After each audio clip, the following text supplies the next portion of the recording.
아버지, 제발 사주 좀 그만 봐요.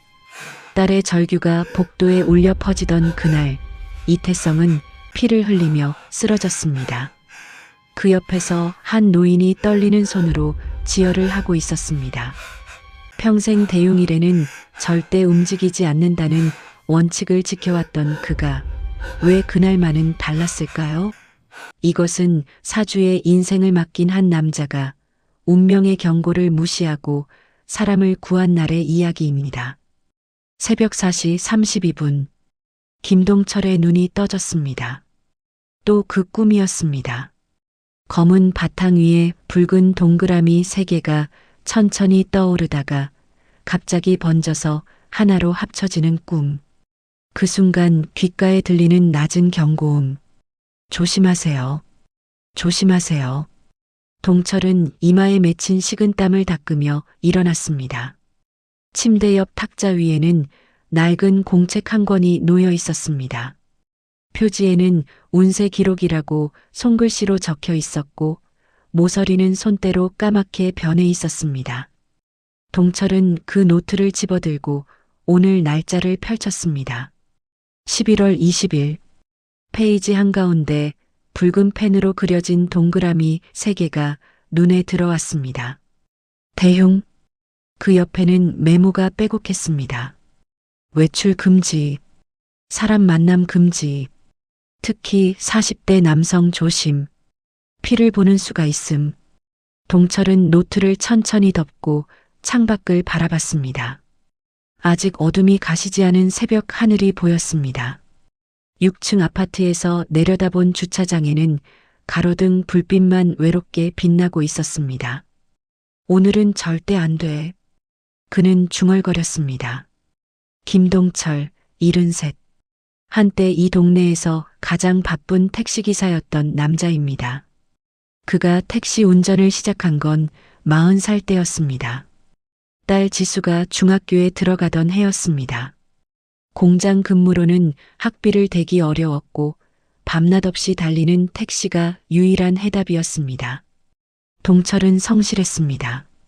손님을 거르지 않았고 길을 외우기 위해 밤마다 지도를 그렸습니다. 비 오는 날에도 명절에도 그는 핸들을 잡았습니다. 그러던 어느 날이었습니다. 새벽 2시 한 여자 손님을 태웠습니다. 목적지는 병원이었습니다. 그녀는 배를 움켜쥐고 신음했습니다. 동철은 속도를 올렸습니다. 신호를 2개 무시했습니다. 병원 응급실 앞에 도착했을 때 그녀는 감사합니다 한마디를 남기고 휠체어에 실려 들어갔습니다. 다음 날 신문에 그 기사가 났습니다. 택시기사 덕분에 조산위기 산모 무사 출산. 동철의 이름도 실렸습니다. 그날부터 그는 달라졌습니다. 사람들이 그를 알아봤고 감사 인사를 했습니다. 누군가는 과일을 건넸고 누군가는 악수를 청했습니다. 동철은 처음으로 느꼈습니다. 내가 누군가에게 필요한 사람일 수도 있구나. 하지만 그 기쁨은 오래가지 않았습니다. 그로부터 2년 뒤 한 중학생 여자아이가 길에서 손을 들었습니다. 학원 가방을 맨 아이였습니다. 시간은 밤 11시. 동철은 차를 세우려다 멈췄습니다. 며칠 전 점집에 다녀온 아내가 말했습니다. 당신 올해 사주에 10대 아이들과 사고 조심이라고 나왔대요. 조심해야 해요. 동철은 그 말이 계속 맴돌았습니다. 결국 그는 아이를 지나쳐갔습니다. 백미러로 본 아이의 표정은 당황스러워 보였습니다. 일주일 후 그 아이는 뉴스에 나왔습니다. 납치 미수 사건의 피해자였습니다. 그날 밤 누군가의 차에 강제로 끌려 들어갈 뻔했지만 주변 상인이 신고해 구조됐다는 내용이었습니다. 동철은 뉴스를 보며 무너졌습니다. 내가 태웠다면 달랐을까? 그는 아내에게 물었습니다. 사주가 진짜 맞는 걸까? 아내는 조용히 대답했습니다. 당신이 믿으면 맞는 거예요. 그날 이후 동철은 변했습니다. 사주를 기록하기 시작했습니다. 매달 초 점집을 찾아가 한 달치 운세를 들었습니다. 길일, 흉일, 조심해야 할 방향, 피해야 할 사람의 특징까지 모든 걸 공책에 적었습니다. 붉은 동그라미는 대용이를 의미했습니다. 그런 날이면 동철은 집 밖을 나가지 않았습니다.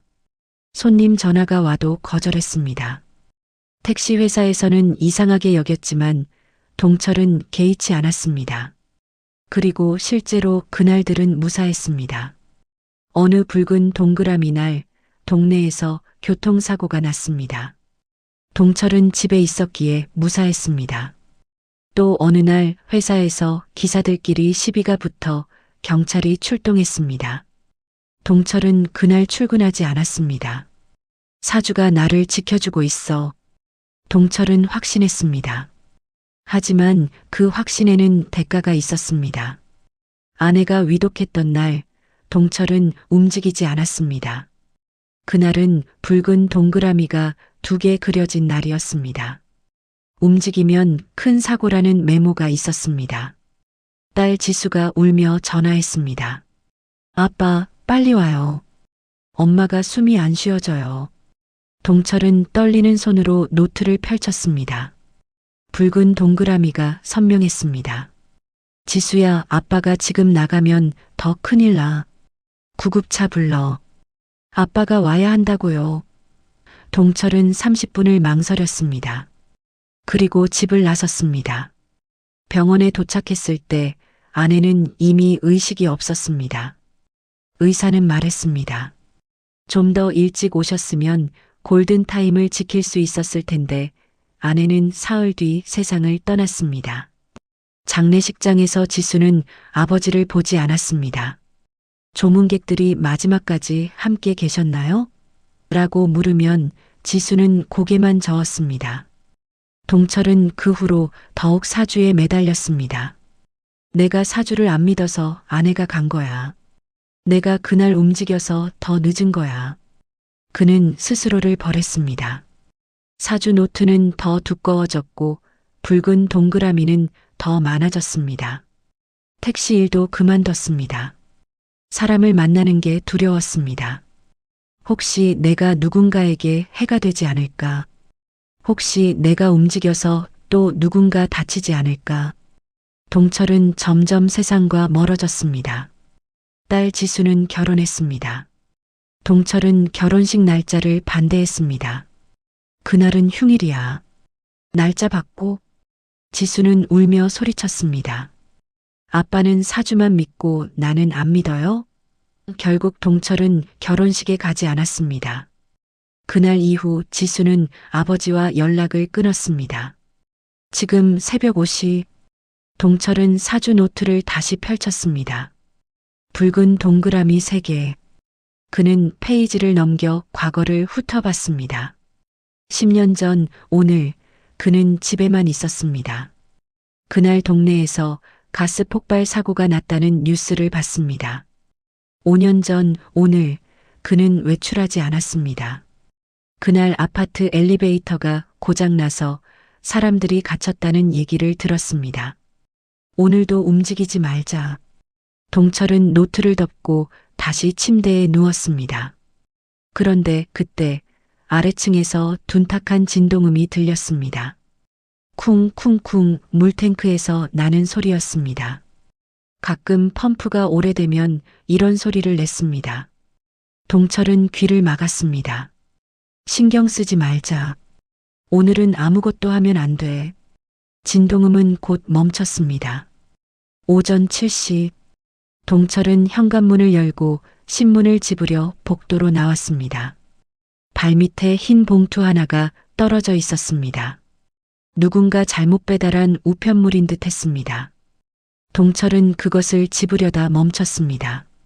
아니야. 오늘은 아무것도 만지면 안 돼. 그는 신문만 집어들고 재빨리 문을 닫았습니다. 복도 끝에서 누군가의 발소리가 들렸습니다. 동철은 문틈으로 살짝 내다봤습니다. 아래층에 사는 청년 이태성이었습니다. 그는 운동복 차림으로 계단을 내려가고 있었습니다.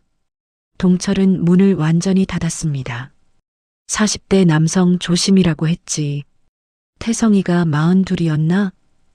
그는 노트의 경고를 떠올렸습니다. 오전 9시, 동철은 거실 소파에 앉아 TV를 켰습니다. 뉴스에서는 날씨를 예보하고 있었습니다. 오늘은 맑고 따뜻한 날씨가 이어지겠습니다. 따뜻한 날씨. 사람들이 많이 움직이는 날입니다. 동철은 불안했습니다.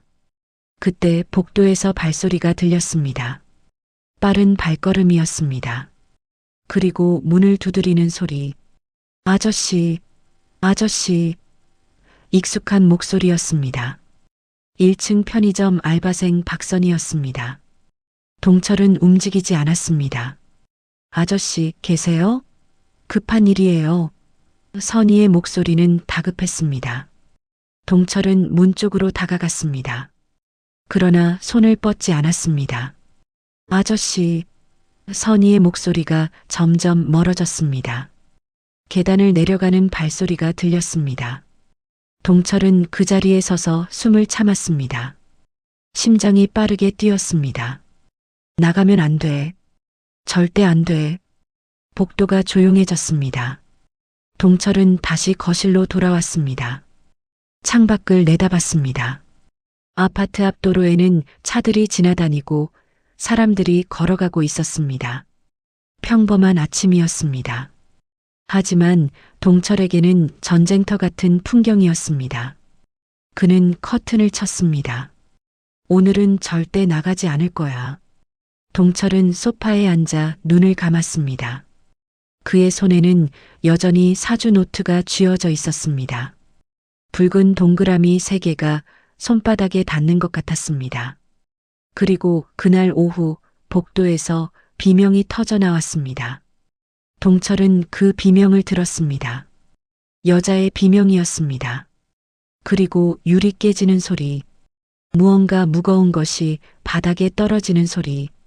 동철은 소파에서 벌떡 일어났습니다. 현관문 쪽에서 발소리가 들렸습니다. 여러 명이 뛰어가는 소리였습니다. 119 불러요. 태성 씨, 태성 씨. 동철은 문 앞으로 다가갔습니다. 손이 떨렸습니다. 문고리를 잡으려다 멈췄습니다. 사주 노트가 탁자 위에 놓여 있었습니다. 붉은 동그라미가 보였습니다.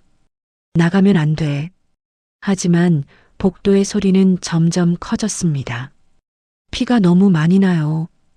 동철의 손이 문고리 위에 올려졌습니다. 그리고 그는 천천히, 아주 천천히 문을 열었습니다. 복도에는 사람들이 모여 있었습니다. 그리고 그 중심에 이태성이 쓰러져 있었습니다. 피가 바닥에 고여 있었습니다. 복도에 피가 번지고 있었습니다. 이태성은 바닥에 쓰러져 있었고 그의 오른쪽 팔에서 붉은 액체가 흘러나왔습니다. 깨진 유리 조각들이 사방에 흩어져 있었습니다. 3층 복도 창문이었습니다. 창문 틀은 비어 있었고 유리 파편들은 햇빛을 받아 반짝였습니다. 동철은 문 앞에 서서 그 장면을 바라봤습니다. 손이 떨렸습니다. 무릎에 힘이 빠졌습니다. 누가 119 불렀어요? 2층에 사는 중년 여성 김민정이 계단을 뛰어 올라왔습니다. 그녀의 손에는 수건이 들려 있었습니다. 불렀어요. 지금 오고 있대요. 1층 편의점 알바생 박선희가 소리쳤습니다. 그녀는 태성의 머리맡에 무릎을 꿇고 있었습니다. 얼굴이 새하였습니다. 민정이 수건을 건넸고 선희는 그것을 태성의 팔에 눌렀습니다. 피가 수건을 적셨습니다. 순식간이었습니다. 태성 씨, 눈 떠요. 태성 씨. 선희가 태성의 어깨를 흔들었습니다. 태성의 눈꺼풀이 미세하게 떨렸습니다. 입술이 움직였습니다. 무언가 말하려는 듯 했지만 소리는 나오지 않았습니다. 동철은 6층 문 앞에서 그 모습을 내려다봤습니다. 3층까지는 계단 2개 층이었습니다. 그리 멀지 않은 거리였습니다. 하지만 동철의 발은 움직이지 않았습니다. 40대 남성. 피를 보는 수. 사주 노트의 경고가 머릿속을 맴돌았습니다. 동철은 한 걸음 물러섰습니다. 문을 닫으려고 손을 뻗었습니다. 그런데 그때 계단 아래에서 또 다른 목소리가 들렸습니다. 뭔 일이에요? 4층에 사는 회사원 정우진이 올라오고 있었습니다. 그는 재택 근무 중이었던 모양입니다. 슬리퍼 차림이었습니다. 태성 씨가 다쳤어요. 유리창에 부딪혀서요. 민정이 대답했습니다. 우진이 현장에 도착했습니다. 그는 쓰러진 태성을 보고 얼굴이 굳었습니다. 이게 무슨 그는 무릎을 꿇고 태성의 맥박을 확인했습니다. 맥박은 뛰고 있어요. 그런데 출혈이 너무 많아요. 우진은 자신의 셔츠를 벗었습니다. 그리고 그것을 찢어 태성의 팔 위쪽을 묶었습니다. 지혈을 위한 조치였습니다. 이렇게 하면 일단 피는 덜 나올 거예요. 119는 얼마나 걸린대요?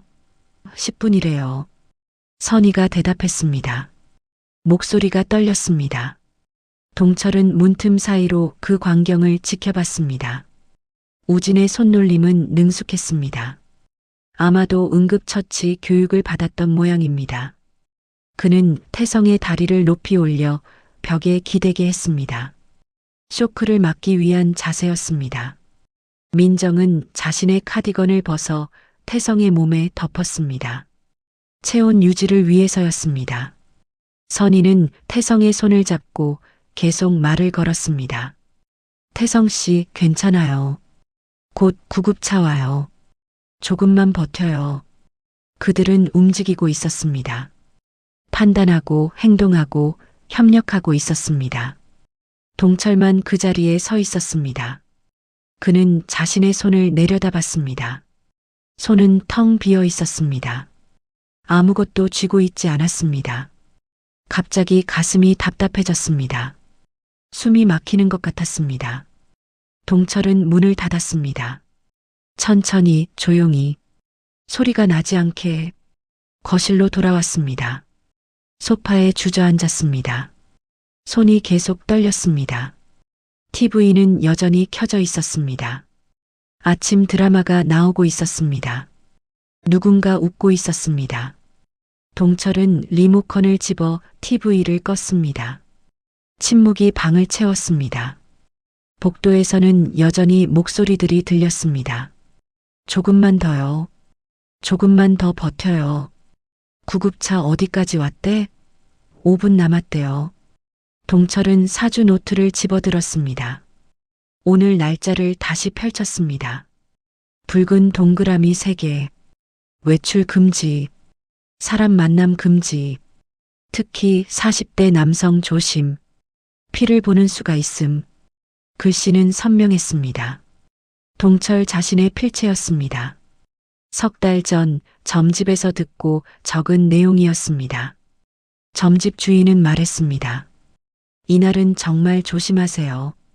특히 피와 관련된 사고가 보여요. 움직이지 마세요. 동철은 그 말을 믿었습니다. 아니, 믿고 싶었습니다. 세상에는 내가 통제할 수 없는 힘이 있다고, 그 힘을 따르면 안전하다고, 그렇게 살아왔습니다. 10년을, 아니, 그 이상을. 하지만 지금 복도에서 한 남자가 피를 흘리며 쓰러져 있습니다. 40대 남성. 피. 모든 게 맞아떨어졌습니다. 그래서 나는 뭘 했지? 동철은 중얼거렸습니다. 대답은 없었습니다. 몇 분 후 사이렌 소리가 들렸습니다. 구급차였습니다. 복도에서 발소리가 더 많아졌습니다. 구급대원들이 올라오는 소리였습니다. 환자분 여기 계세요? 네, 여기요. 구급대원들이 들것을 펼치는 소리, 의료장비를 꺼내는 소리, 무전기에서 나오는 기계음, 맥박 78, 혈압 90에 60, 출혈 다량, 지혈 조치 완료된 상태. 알겠습니다. 병원으로 이송하겠습니다. 태성이 들것에 실렸습니다. 동철은 다시 문으로 다가갔습니다. 문을 살짝 열었습니다. 구급대원들이 태성을 들고 계단을 내려가고 있었습니다. 선희와 민정, 우진이 그 뒤를 따랐습니다. 계단이 좁아서 조심스럽게 움직였습니다. 구급대원 하나가 말했습니다. 처음 발견하신 분이 응급처치 잘하셨네요. 이 정도 출혈이면 위험할 수 있었는데. 우진이 대답했습니다. 회사에서 안전교육 받은 게 도움이 됐어요. 그들의 목소리가 멀어졌습니다. 1층까지 내려가는 소리가 들렸습니다. 아파트 현관문이 열리고 닫히는 소리, 다시 사이렌 소리, 그리고 조용해졌습니다. 동철은 문을 완전히 열고 복도로 나왔습니다. 3층 계단 앞에는 피 자국이 남아 있었습니다. 수건도 떨어져 있었습니다. 깨진 유리 조각들도 그대로였습니다. 아무도 없었습니다. 동철은 천천히 계단을 내려갔습니다. 3층 복도에 섰습니다. 창문이 있던 자리를 바라봤습니다. 창틀만 남아 있었습니다. 바람이 들어왔습니다. 차가웠습니다. 동철은 바닥에 떨어진 유리 조각 하나를 주었습니다. 손바닥만 한 크기였습니다. 모서리가 날카로웠습니다. 그는 그것을 들여다봤습니다. 유리에 자신의 얼굴이 비쳤습니다. 늙은 얼굴이었습니다. 주름이 깊었습니다. 눈가에는 다크서클이 있었습니다. 무슨 일 있었어요? 뒤에서 목소리가 들렸습니다. 동철은 돌아봤습니다. 5층에 사는 대학생 최지훈이었습니다. 그는 이어폰을 끼고 있었습니다. 방금 외출해서 돌아온 모양이었습니다. 동철은 대답했습니다. 태성 씨가 다쳤어요. 유리창에. 지훈은 깨진 창문을 보고 놀란 표정을 지었습니다. 헐, 심각해요? 구급차로 실려갔어요. 아, 진짜요? 괜찮으려나 지훈은 잠시 말을 멈췄다가 물었습니다. 아저씨는 못 보셨어요? 집에 있었어요. 아, 그렇구나. 저도 방금 도서관에서 왔는데. 지훈은 계단을 올라갔습니다. 동철은 다시 유리 조각을 내려다봤습니다. 그리고 조심스럽게 바닥에 놓았습니다. 다른 조각들과 함께 일어섰습니다. 무릎이 뻐근했습니다. 나이가 느껴졌습니다. 동철은 6층으로 돌아갔습니다. 문을 닫았습니다. 잠갔습니다. 체인까지 걸었습니다. 그리고 거실 한가운데 섰습니다. 아무것도 하지 않았습니다. 그냥 서 있었습니다. 시간이 흘렀습니다. 오후 1시가 됐습니다. 점심시간이었지만 동철은 배가 고프지 않았습니다. 냉장고를 열었습니다. 김치와 계란, 두부가 있었습니다. 어제 만든 된장찌개도 있었습니다. 하지만 손이 가지 않았습니다. 물만 한 잔 마셨습니다. 목이 말랐습니다. 다시 소파에 앉았습니다. 창밖을 바라봤습니다. 하늘은 맑았습니다.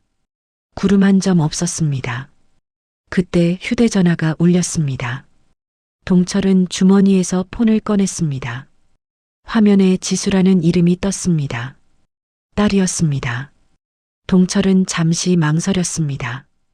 그리고 전화를 받았습니다. 여보세요. 아빠. 지수의 목소리였습니다. 차분했습니다. 아빠, 오늘 괜찮으세요? 응. 괜찮아. 밥은 드셨어요? 아직. 아빠, 밥은 먹어야죠. 건강하셔야 하는데. 동철은 대답하지 않았습니다. 지수가 다시 말했습니다. 아빠, 저 다음 주에 그쪽 근처 갈 일 있어요. 잠깐 들를게요. 올 거면 미리 말해. 지금 말하는 거잖아요. 다음 주 수요일이요. 수요일. 동철은 머릿속으로 노트를 떠올렸습니다. 다음 주 수요일. 붉은 동그라미가 있었던가? 기억이 나지 않았습니다. 확인해 봐야겠어. 아빠, 또 사주 보는 거예요? 지수의 목소리에 피로가 묻어났습니다. 그게 중요한 게 아니고 중요하죠. 아빠한테는 사주가 제일 중요하잖아요. 나보다도. 동철은 말문이 막혔습니다. 지수가 계속했습니다. 아빠, 언제까지 그렇게 사실 거예요? 집에만 틀어박혀서 사람들도 안 만나고. 나는 괜찮아. 괜찮은 게 아니에요. 아빠 혼자 그렇게 사는 게 나는 힘들어요. 보기 힘들다고요. 지수의 목소리가 떨렸습니다. 울먹이는 것 같았습니다. 동철은 무엇라 대답해야 할지 몰랐습니다. 침묵이 흘렀습니다. 지수가 한숨을 쉬었습니다. 아빠, 그냥 생각해 보세요. 제발, 오늘 하루라도 좀 편하게 지내보세요. 사주 생각 안 하고. 알았어. 정말요? 응. 다음 주에 봬요, 아빠. 그래. 전화가 끊겼습니다. 동철은 폰을 내려놓았습니다. 화면이 꺼졌습니다. 검은 화면에 동철의 얼굴이 희미하게 비쳤습니다. 그는 자신의 얼굴을 바라봤습니다. 사주 생각 안 하고 살 수 있을까? 동철은 스스로에게 물었습니다. 대답은 나오지 않았습니다. 오후 3시, 동철은 다시 복도로 나갔습니다. 3층으로 내려갔습니다.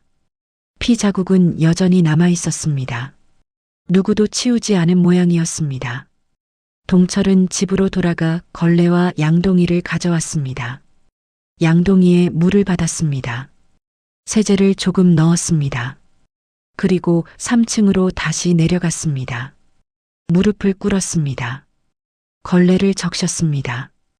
그리고 바닥을 닦기 시작했습니다. 피는 이미 굳어 있었습니다. 쉽게 지워지지 않았습니다. 동철은 힘을 주어 문질렀습니다. 걸레가 붉게 물들었습니다. 양동이 물도 점점 붉어졌습니다. 동철은 멈추지 않았습니다. 계속 닦았습니다. 땀이 났습니다. 이마에서 땀방울이 떨어졌습니다. 숨이 거칠어졌습니다. 하지만 손을 멈추지 않았습니다. 아저씨? 뒤에서 목소리가 들렸습니다. 동철은 고개를 들었습니다. 박선이었습니다. 편의점 알바생. 그녀는 계단 위에 서 있었습니다. 손에 비닐봉지를 들고 있었습니다. 아저씨, 청소하세요? 응. 피가 남아 있어서. 선희는 계단을 내려왔습니다. 동철 옆에 쪼그려 앉았습니다. 제가 도와드릴게요. 괜찮아. 혼자 할 수 있어. 하지만 선희는 이미 비닐봉지를 열고 있었습니다. 안에는 새 걸레와 고무장갑이 들어 있었습니다. 저도 치워야겠다 싶었는데 아저씨가 먼저 하고 계시네요. 선희는 장갑을 끼고 걸레를 집었습니다. 그리고 유리 조각들을 줍기 시작했습니다. 조심스럽게 하나하나. 동철은 그 모습을 바라봤습니다. 선희는 25쯤 되어 보였습니다. 짧은 머리에 얼굴이 작았습니다. 편의점 유니폼을 입고 있었습니다. 태성 씨 괜찮을까요? 선희가 물었습니다. 동철은 대답했습니다. 병원에 갔으니 괜찮을 거야. 다행이에요. 처음엔 정말 놀랐어요. 피가 너무 많이 나서. 어떻게 된 거야? 유리창이 왜 깨진 거지? 글쎄요. 저도 정확히는 모르겠어요. 제가 편의점에서 일하다가 비명소리 듣고 뛰어 올라왔거든요. 선희는 유리 조각을 비닐봉지에 넣었습니다. 계속 말했습니다. 근데 주민분들이 그러시더라고요. 태성 씨가 복도에서 전화 통화하다가 뒤로 물러서면서 창문에 부딪혔다고. 창문이 원래 좀 낡아서 금이 가 있었나 봐요. 그래서 쉽게 깨진 것 같아요. 전화 통화를? 네. 누구랑 통화했는지는 모르겠지만 목소리가 좀 커졌다고 하더라고요. 그러다가 뒤로 쿵 하고. 동철은 고개를 끄덕였습니다. 사고는 그렇게 일어나는 것입니다. 순간의 부주의, 예상치 못한 움직임, 낡은 설비, 우연들이 겹쳐서 만들어지는 불행. 사주와는 상관없는 일입니다. 아니, 상관이 있을까? 동철은 혼란스러웠습니다. 선희는 유리 조각을 다 주었습니다. 이제 거의 다 치웠네요. 아저씨, 수고하셨어요. 너도. 저 이제 편의점 가봐야 해요. 손님 없는 시간이 얼마 안 남아서. 선희는 일어섰습니다. 비닐봉지를 들었습니다. 그리고 계단을 내려가려다 멈췄습니다. 동철을 돌아봤습니다. 아저씨, 응? 아까 제가 아저씨 집 문 두드렸잖아요. 아침에. 동철은 대답하지 않았습니다. 선희가 계속했습니다. 사실 급한 건 아니었어요. 그냥 아저씨 며칠째 편의점에 안 오셔서 혹시 아프신가 싶어서 확인하려고 했던 거예요. 나는 괜찮아. 다행이에요. 그럼 다음에 편의점에서 봬요. 선희는 미소를 지었습니다. 그리고 계단을 내려갔습니다. 발소리가 멀어졌습니다. 동철은 다시 걸레를 들었습니다. 바닥을 닦았습니다. 피자국은 거의 지워졌습니다. 하지만 완전히는 아니었습니다. 희미한 얼룩이 남아 있었습니다. 동철은 그 얼룩을 바라봤습니다. 아무리 문질러도 없어지지 않는 자국. 마치 그의 마음속에 남은 무언가처럼. 동철은 양동이를 들고 6층으로 올라갔습니다. 집에 들어갔습니다. 걸레와 양동이를 베란다에 놓았습니다. 손을 씻었습니다. 비누를 여러 번 사용했습니다. 그래도 손에서 무언가 지워지지 않는 느낌이었습니다. 동철은 거울을 봤습니다. 얼굴이 피곤해 보였습니다. 눈밑이 축 처져 있었습니다. 저녁 6시, 동철은 된장찌개를 데웠습니다. 밥을 한 공기 떴습니다. 식탁에 앉았습니다. 숟가락을 들었습니다. 밥을 한 숟가락 떴습니다. 입에 넣었습니다. 씹었습니다. 맛이 없었습니다. 아니, 맛을 느낄 수 없었습니다. 그래도 삼켰습니다. 한 숟가락 더 떴습니다. 씹었습니다. 삼켰습니다. 기계처럼 반복했습니다. 밥을 다 먹었습니다. 그릇을 설거지했습니다. 물기를 닦았습니다. 제자리에 놓았습니다. 모든 게 평소와 같았습니다. 하지만 뭔가 달랐습니다. 동철은 그 차이가 무엇인지 알 수 없었습니다. 아니, 알고 싶지 않았습니다. 거실로 갔습니다. TV를 켰습니다. 뉴스가 나왔습니다. 아나운서가 경제 뉴스를 읽고 있었습니다. 동철은 듣지 않았습니다. 그냥 화면만 바라봤습니다. 밤 9시, 동철은 침대에 누웠습니다. 천장을 바라봤습니다. 천장에는 작은 금이 가 있었습니다. 언제 생긴 금인지 기억나지 않았습니다. 오래전부터 있었던 것 같기도 하고 최근에 생긴 것 같기도 했습니다. 동철은 눈을 감았습니다. 잠이 오지 않았습니다. 머릿속이 시끄러웠습니다. 오늘 하루가 계속 재생됐습니다. 새벽의 악몽, 붉은 동그라미 3개, 사주 노트, 복도의 비명, 쓰러진 태성, 흐르는 피, 사람들의 목소리, 구급차, 그리고 자신, 문 뒤에 서 있던 자신, 아무것도 하지 않았던 자신. 동철은 눈을 떴습니다. 숨이 막혔습니다. 가슴이 답답했습니다. 일어나 앉았습니다. 물을 마셨습니다.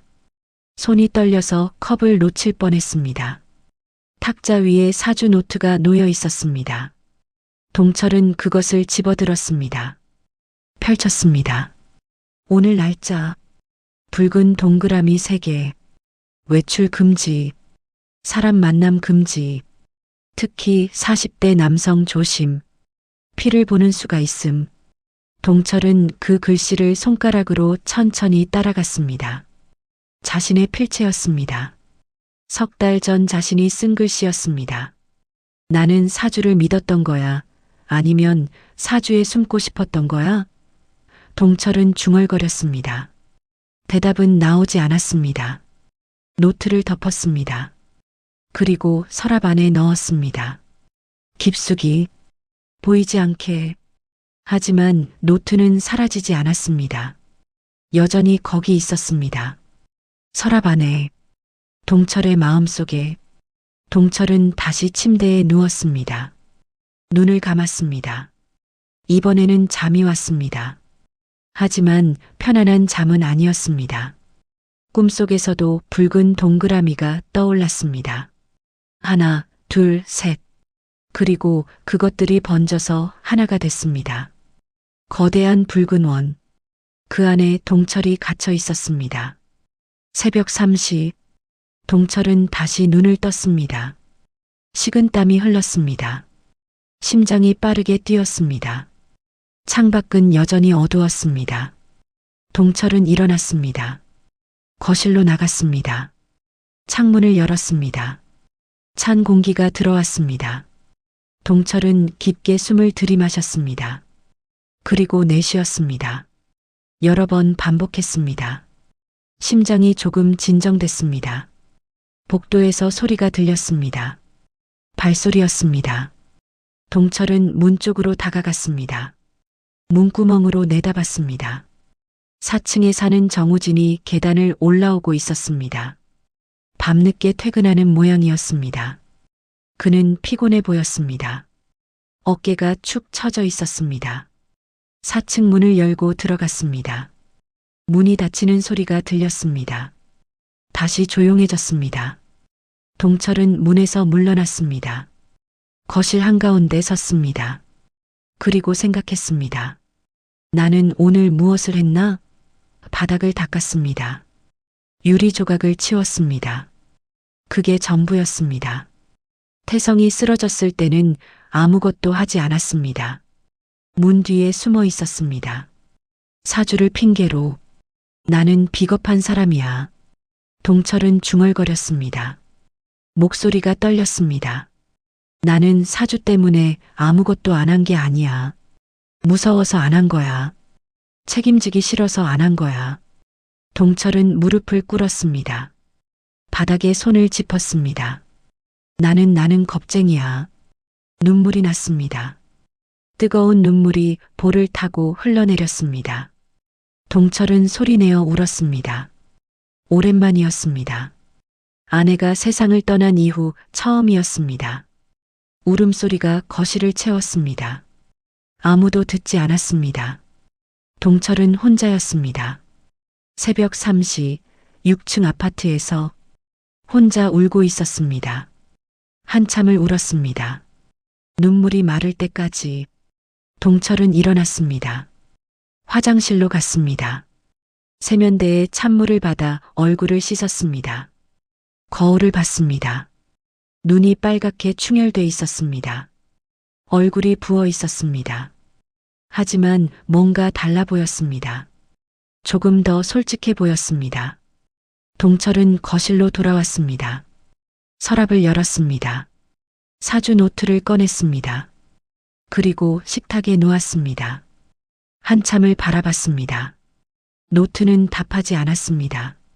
그저 거기 놓여 있을 뿐이었습니다. 동철은 노트를 펼쳤습니다. 첫 페이지였습니다. 10년 전 날짜가 적혀 있었습니다. 아내가 세상을 떠난 그 해였습니다. 페이지를 넘겼습니다. 붉은 동그라미가 가득했습니다. 대용일, 소용일, 주의할 날. 페이지마다 경고가 적혀 있었습니다. 외출 금지, 사람 만남 금지, 동쪽 방향 금지, 여자 조심, 남자 조심, 차 조심. 모든 게 조심이었습니다. 모든 게 금지였습니다. 동철은 마지막 페이지까지 넘겼습니다. 내일 날짜가 보였습니다. 11월 21일. 아무 표시도 없었습니다. 평일이었습니다. 동철은 펜을 집었습니다. 내일 날짜 옆에 뭔가 쓰려고 했습니다. 하지만 손이 멈췄습니다. 무엇을 써야 할까? 외출 가능? 사람 만나기? 아니면 병원 가기? 동철은 펜을 내려놓았습니다. 노트를 덮었습니다. 그리고 다시 서랍에 넣었습니다. 하지만 이번에는 깊숙이 넣지 않았습니다. 꺼내기 쉬운 곳에 놓았습니다. 새벽 4시, 동철은 다시 침대에 누웠습니다. 눈을 감았습니다. 이번에는 꿈을 꾸지 않았습니다. 그냥 깊은 어둠뿐이었습니다. 편안한 어둠이었습니다. 동철은 그 어둠 속에서 잠들었습니다. 그리고 내일을 기다렸습니다. 붉은 동그라미가 없는 내일을, 아무 표시도 없는 내일을, 자신이 선택할 수 있는 내일을. 새벽 6시, 동철은 눈을 떴습니다. 어제보다 일찍 일어났습니다. 악몽은 꾸지 않았습니다. 하지만 개운하지는 않았습니다. 몸이 무거웠습니다. 어깨가 결렸습니다. 동철은 일어나 앉았습니다. 창밖을 봤습니다. 하늘이 밝아오고 있었습니다.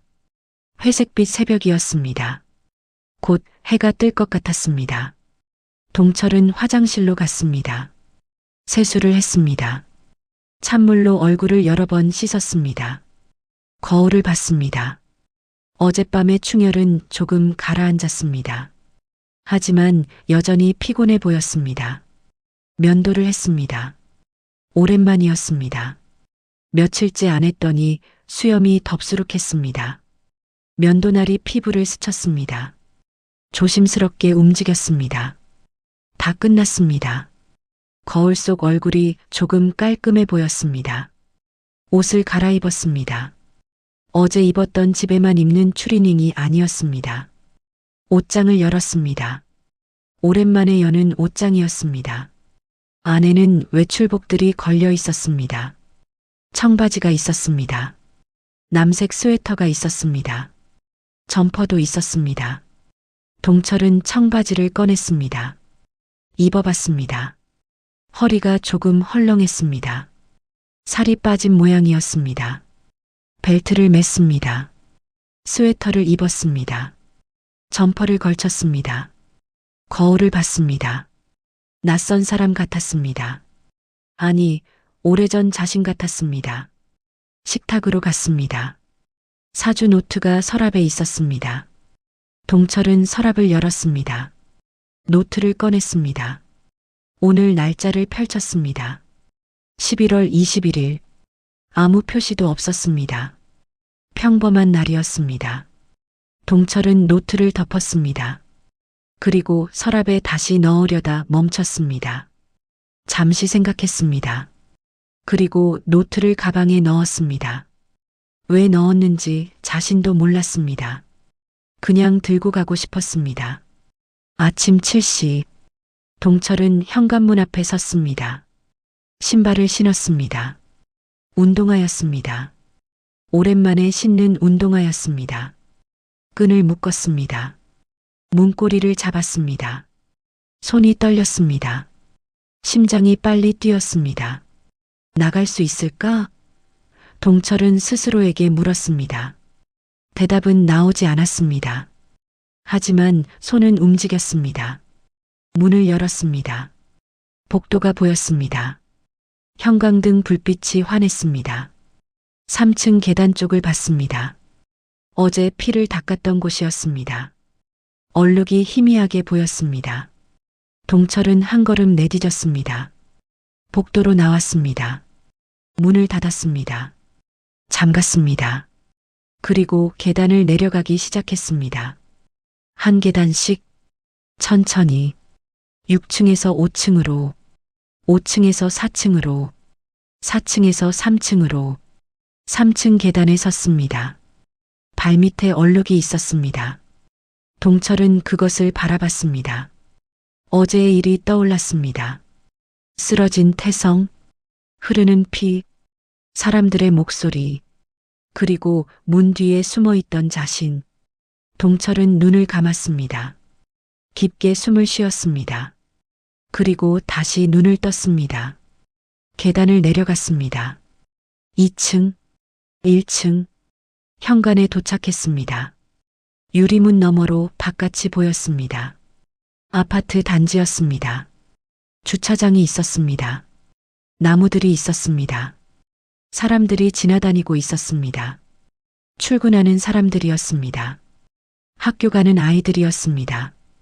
평범한 아침 풍경이었습니다. 하지만 동철에게는 낯선 세계였습니다. 문을 밀었습니다. 밖으로 나갔습니다. 찬 공기가 얼굴을 스쳤습니다. 11월의 공기였습니다. 차가웠지만 상쾌했습니다. 동철은 멈춰 섰습니다. 주변을 둘러봤습니다. 아파트 건물들이 보였습니다.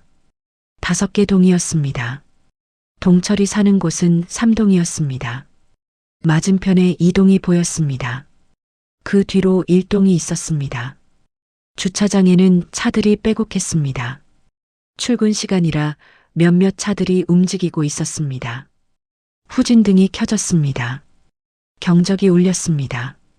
누군가 손을 흔들었습니다. 일상의 소리들이었습니다. 동철은 그 소리들을 들었습니다. 오랜만에 듣는 소리들이었습니다. 아저씨, 뒤에서 목소리가 들렸습니다. 동철은 돌아봤습니다. 박선이었습니다. 편의점 알바생. 그녀는 편의점 쪽에서 손을 흔들고 있었습니다. 동철은 그쪽으로 걸어갔습니다. 선희는 웃고 있었습니다.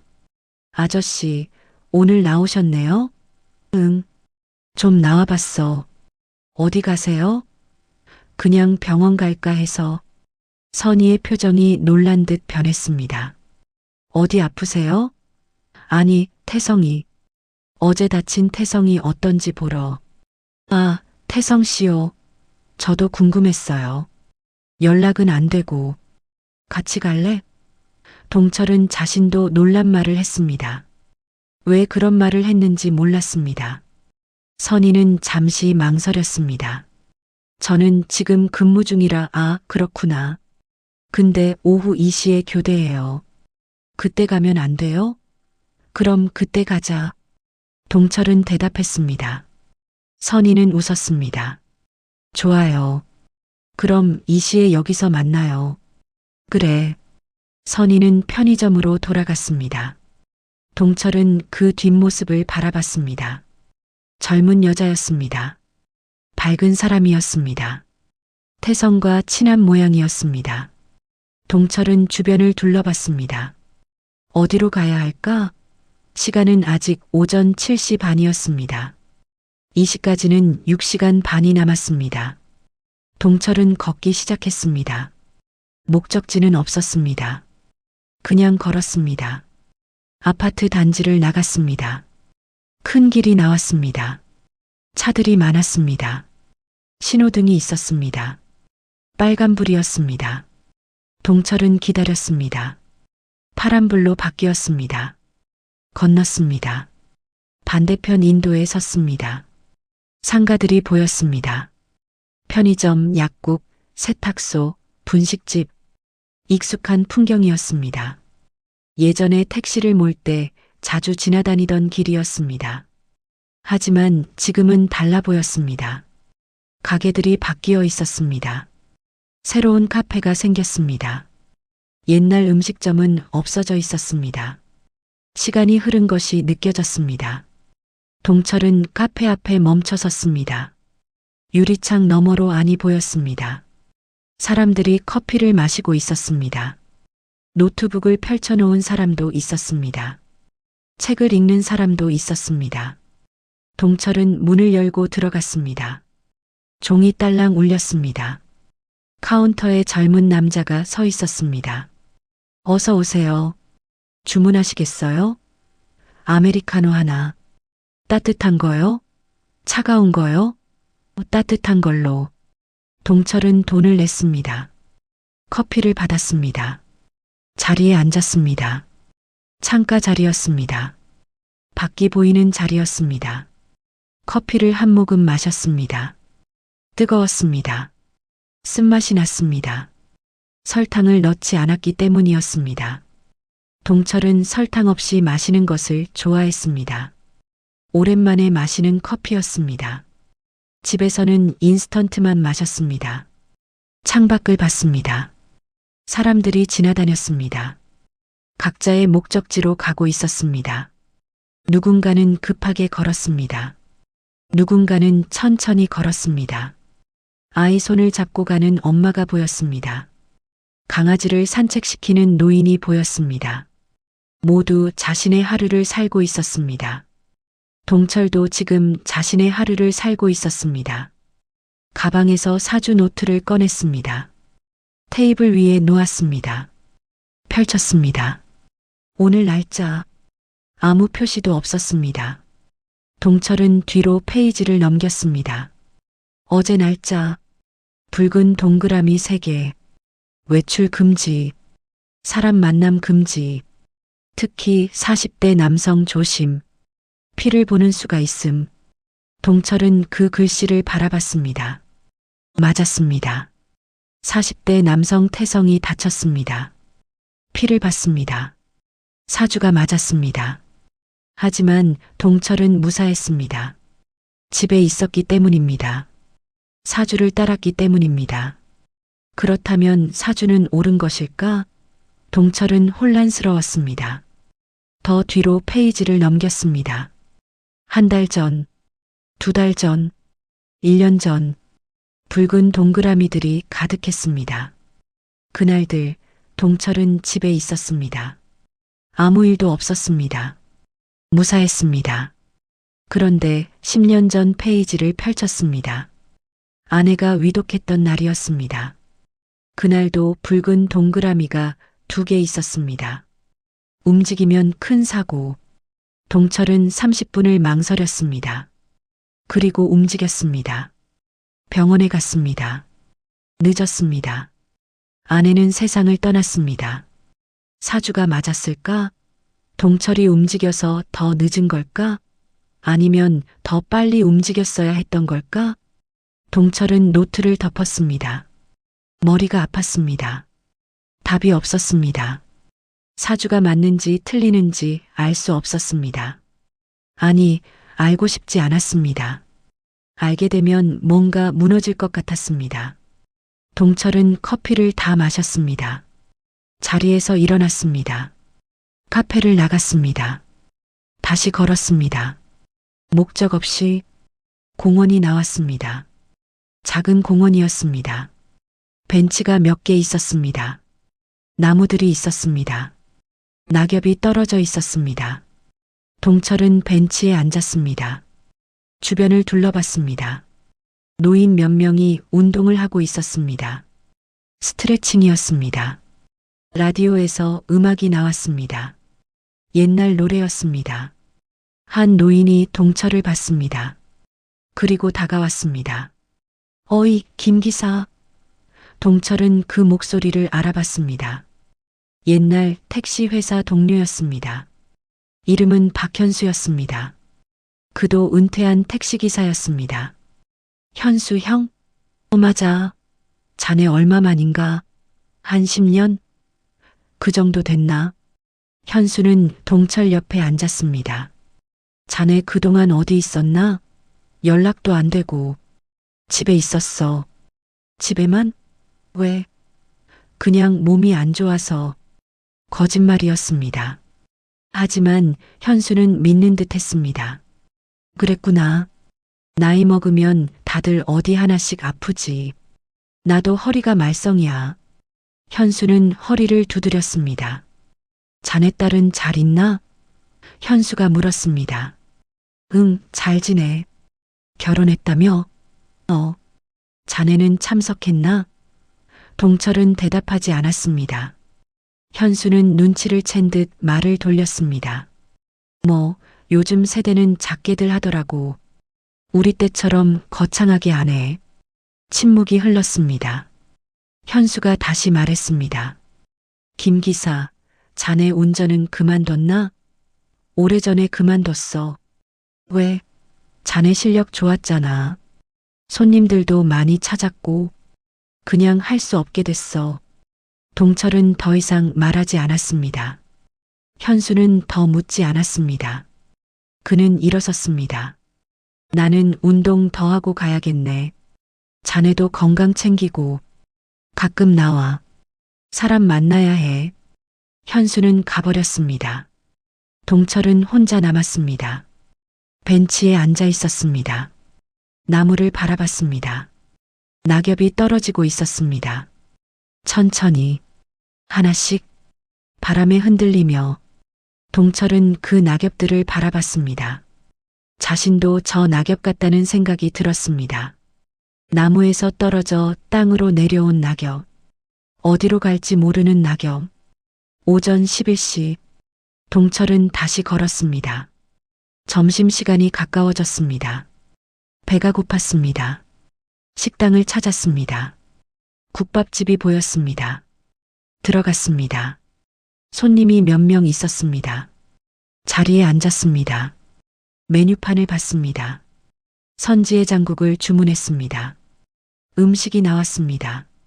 김치와 깍두기도 함께 나왔습니다. 숟가락을 들었습니다. 국물을 떴습니다. 한 입 마셨습니다. 뜨거웠습니다. 얼큰했습니다. 맛있었습니다. 동철은 밥을 말아 먹었습니다. 한 숟가락씩, 천천히, 국밥을 다 먹었습니다. 물을 마셨습니다. 계산을 했습니다. 식당을 나왔습니다. 오후 1시, 아직 1시간이 남았습니다. 동철은 또 걸었습니다. 약국 앞을 지나갔습니다. 멈춰 섰습니다. 안으로 들어갔습니다. 약사가 물었습니다. 무엇을 도와드릴까요? 소화제 있어요? 네, 있습니다. 약사는 소화제를 꺼냈습니다. 동철은 그것을 샀습니다. 그리고 물었습니다. 혹시 수면제도 있나요? 수면제는 처방전이 필요합니다. 수면 보조제는 있는데요. 그걸로 주세요. 약을 샀습니다. 약국을 나왔습니다. 봉투를 가방에 넣었습니다. 다시 걸었습니다. 서점이 보였습니다. 오랜만에 보는 서점이었습니다. 들어갔습니다. 책들이 가득했습니다. 소설, 에세이, 자기계발서. 동철은 에세이 코너로 갔습니다. 책 한 권을 집어들었습니다. 제목은 혼자여도 괜찮아였습니다. 펼쳐봤습니다. 첫 페이지에 이런 문구가 있었습니다. 혼자라는 건 외로운 게 아니라 자유로운 것이다. 동철은 그 문구를 여러 번 읽었습니다. 자유로운 것, 정말 그럴까? 동철은 자유로웠을까? 아니었습니다. 그는 사주에 갇혀 있었습니다. 스스로 만든 감옥에. 동철은 책을 덮었습니다. 다시 꽂았습니다. 서점을 나왔습니다. 오후 1시 50분. 아파트로 돌아왔습니다. 편의점 앞에 섰습니다. 선희가 보였습니다. 그녀는 유니폼을 벗고 있었습니다. 사복 차림이었습니다. 청바지에 패딩이었습니다. 머리를 묶고 있었습니다. 동철을 보고 손을 흔들었습니다. 아저씨. 동철은 다가갔습니다. 기다렸어? 아니요, 저도 방금요. 가요? 둘은 걸었습니다. 버스 정류장으로. 버스를 기다렸습니다. 선희가 말했습니다. 태성 씨가 어느 병원에 있는지 아세요? 아까 민정 씨한테 물어봤어. 시립병원이래. 거기 좀 멀지 않아요? 버스 타면 30분. 그래도 다행이에요. 큰 병원이니까. 버스가 왔습니다. 탔습니다. 자리에 앉았습니다. 버스가 출발했습니다. 창밖을 봤습니다. 거리가 지나갔습니다. 건물들이 지나갔습니다. 사람들이 지나갔습니다. 선희가 말했습니다. 아저씨, 태성 씨랑 친하세요? 아니, 그냥 이웃이지. 저는 좀 친해요. 편의점에 자주 오거든요. 맥주 사러. 선희는 웃었습니다. 태성 씨는 어떤 사람이야? 동철이 물었습니다. 좋은 사람이에요. 말수는 적은데 친절해요. 한 번은 제가 야간 근무 끝나고 나가는데 취객이 시비 걸었거든요. 그때 태성 씨가 도와줬어요. 그 후로 가끔 야간 끝날 때 나와서 집까지 바래다 줬어요. 그랬구나.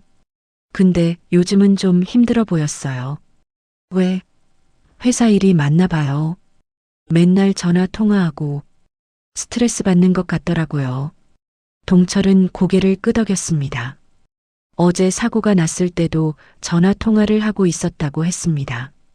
누구와 통화했을까? 무슨 내용이었을까? 동철은 궁금했지만 묻지 않았습니다. 버스는 계속 달렸습니다. 30분이 지났습니다. 병원 앞에서 내렸습니다.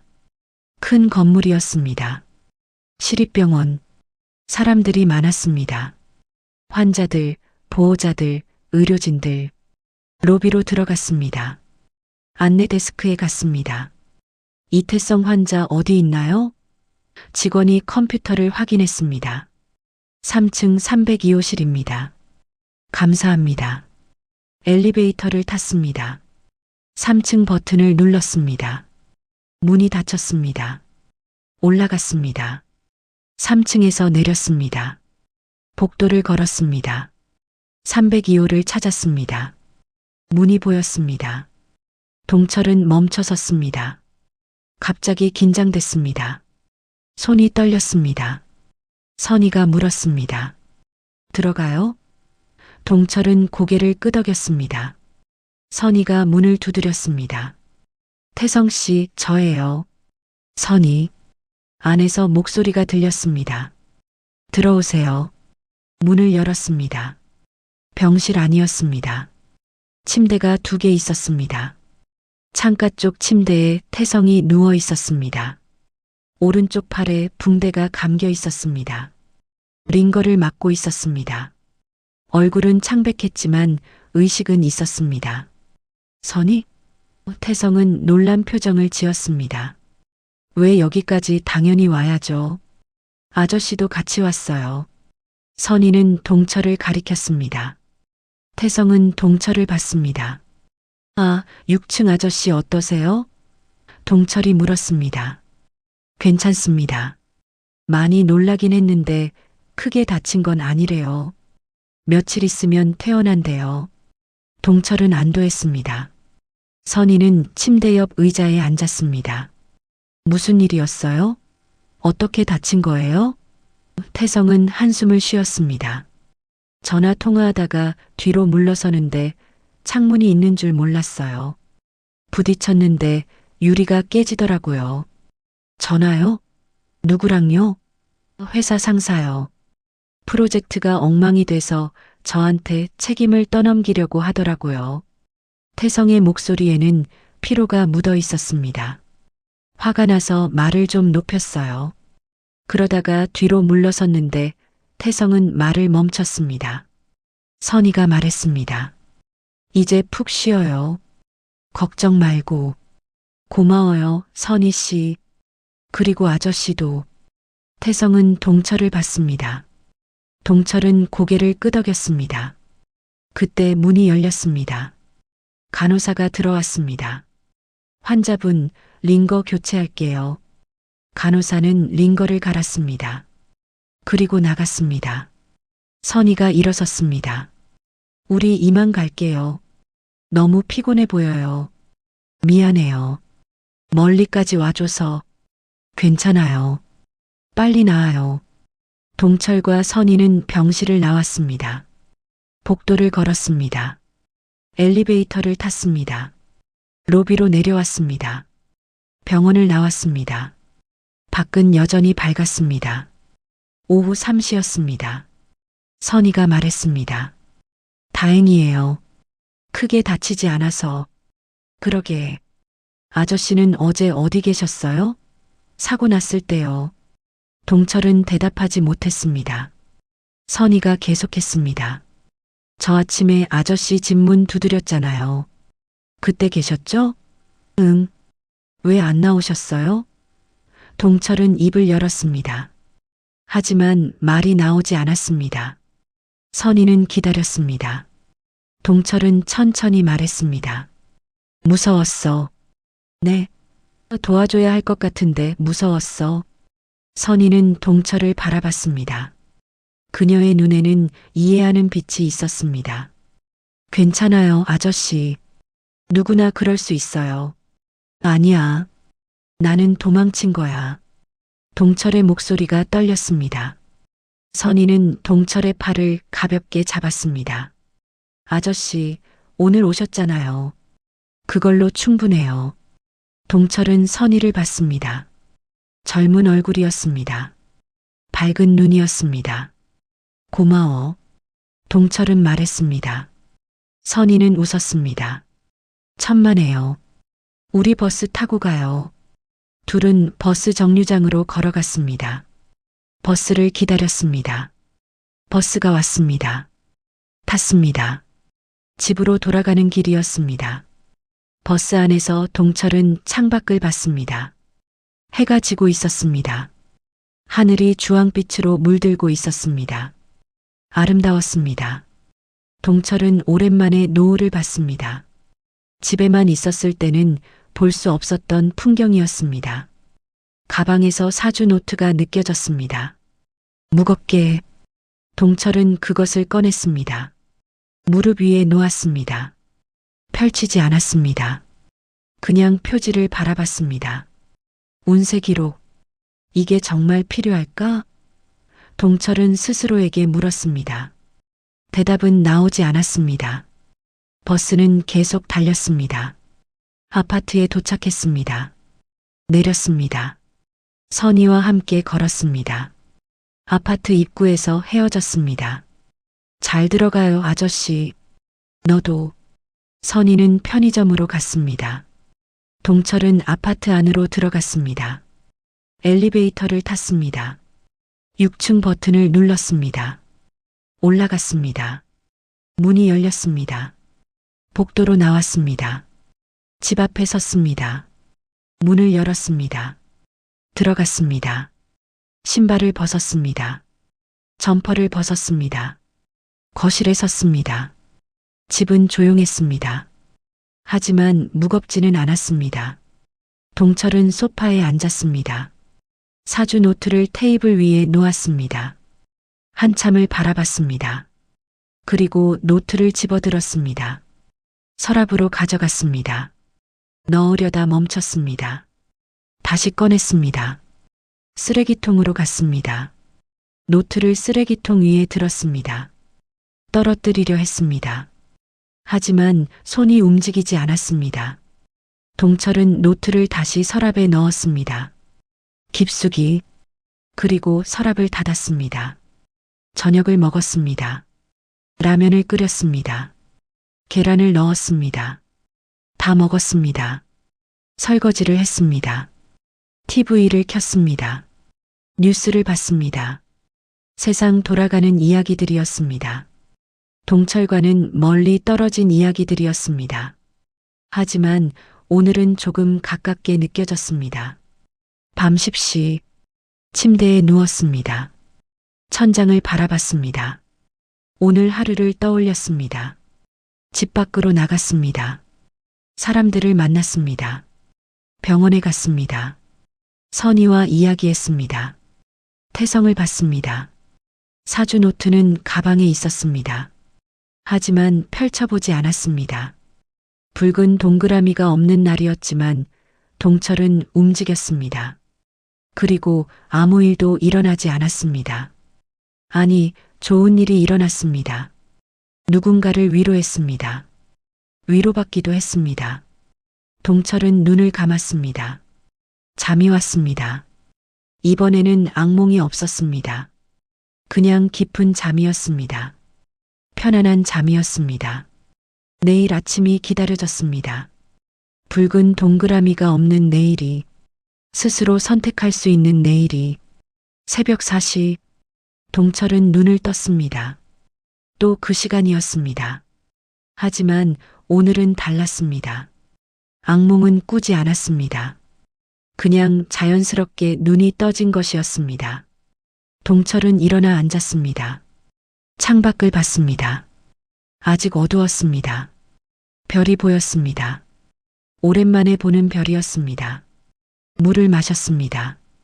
화장실을 갔습니다. 거울을 봤습니다. 얼굴에 생기가 조금 돌아온 것 같았습니다. 어제 밖을 나갔다 왔기 때문일까? 동철은 세수를 했습니다. 면도는 어제 했으니 오늘은 하지 않았습니다. 거실로 나왔습니다. 소파에 앉았습니다. 무엇을 해야 할까? 아직 이른 시간이었습니다. 서랍을 봤습니다. 사주 노트가 그 안에 있었습니다. 어제 깊숙이 넣어둔 것이었습니다. 동철은 서랍을 열지 않았습니다. 그냥 TV를 켰습니다. 새벽 방송이 나왔습니다. 다큐멘터리였습니다. 바다에 관한 내용이었습니다. 고래가 헤엄치고 있었습니다. 자유롭게 넓은 바다를. 동철은 그 모습을 바라봤습니다. 오전 7시 해가 떴습니다. 동철은 아침을 먹었습니다. 밥과 김치, 계란 프라이. 간단한 식사였습니다. 다 먹었습니다. 설거지를 했습니다. 옷을 갈아입었습니다. 어제 입었던 청바지와 스웨터, 점퍼도 걸쳤습니다. 신발을 신었습니다. 문을 열었습니다. 오늘도 나가기로 했습니다. 복도로 나왔습니다. 계단을 내려갔습니다. 3층을 지났습니다. 어제 태성을 만났던 병실이 떠올랐습니다. 그는 괜찮을 것입니다. 곧 퇴원할 것입니다. 동철은 계속 내려갔습니다. 1층 현관을 나갔습니다. 밖은 맑았습니다. 햇살이 따뜻했습니다. 아저씨, 뒤에서 목소리가 들렸습니다. 동철은 돌아봤습니다. 박선이었습니다. 그녀는 편의점 앞에 서 있었습니다. 담배를 피우고 있었습니다. 선이? 아저씨 또 나오시네요? 응. 산책 좀 하려고. 저도 쉬는 시간이에요. 같이 걸을까요? 동철은 고개를 끄덕였습니다. 선이는 담배를 끄고 다가왔습니다. 둘은 걸었습니다. 아파트 단지를 따라. 선이가 말했습니다. 아저씨, 어제 태성 씨 보고 좀 마음이 편해졌어요. 나도 그래. 근데 아저씨, 물어봐도 돼요? 어머, 왜 그렇게 집에만 계셨어요? 10년 동안이나. 동철은 걸음을 멈췄습니다. 선이도 멈췄습니다. 동철은 한참을 말하지 않았습니다. 그리고 천천히 입을 열었습니다. 사주 때문이었어. 사주요? 응. 나는 사주를 믿었어. 아니, 사주에 숨었어. 동철의 목소리가 떨렸습니다. 내가 움직이면 안 좋은 일이 내 탓에 누가 다칠까봐.